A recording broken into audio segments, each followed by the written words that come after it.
When we think of the metals that make up our phones, our cars, or our buildings, we picture shiny, smooth, finished products. But in the Earth, they don't look like that at all. They start out trapped deep inside dirty, rocky boulders. This diagram shows a piece of what miners call ore.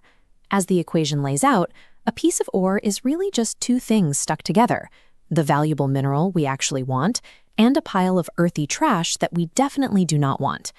Notice the word gang on the screen, pronounced just like gang. That is the official scientific term for all the useless rock, sand, and dirt that is blocking us from our metal.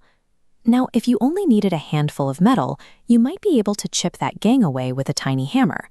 But when we are mining millions of tons of material to build modern cities, picking the dirt off by hand is impossible.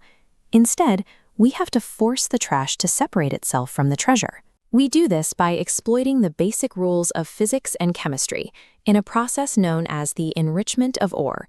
Enrichment is the mandatory first step before any actual metal making can begin.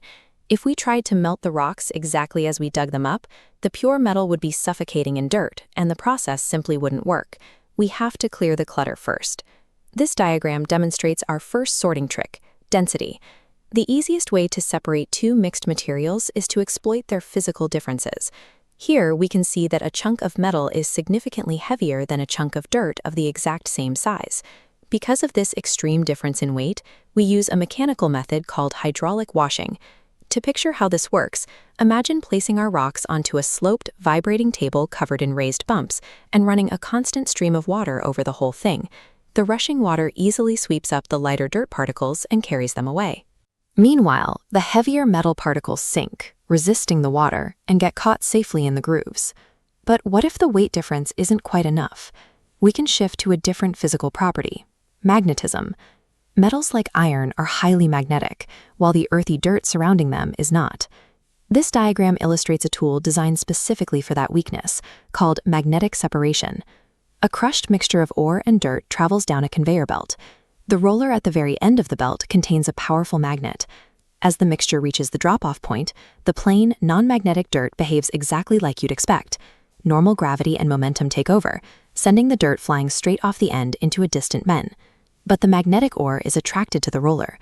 It clings to the belt for just a fraction of a second longer, riding the curve underneath before dropping into a separate, closer bin. As long as the dirt and the metal act differently under basic physical forces like gravity or magnetism, we can trick them into sorting themselves out mechanically. Sometimes, however, the metal and the dirt weigh exactly the same amount, and neither one responds to a magnet. When physical sorting fails, we have to use chemistry.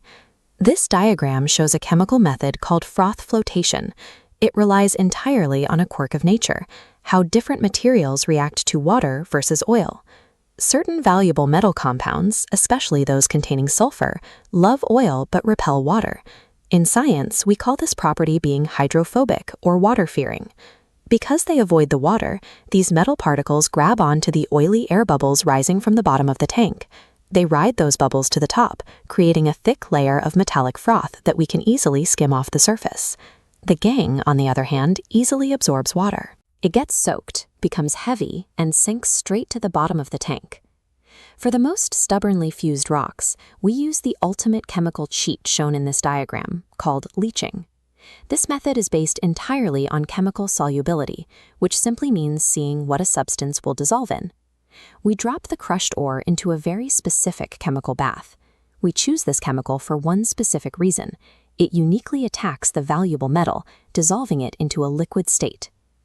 As the valuable metal melts completely into the fluid, the earthy gang remains totally unaffected. It sits right at the bottom of the flask as a solid chunk of dirt. From there, we just filter out the solid trash. We take our purified liquid and use a second chemical reaction to turn that dissolved metal back into a solid concentrated powder.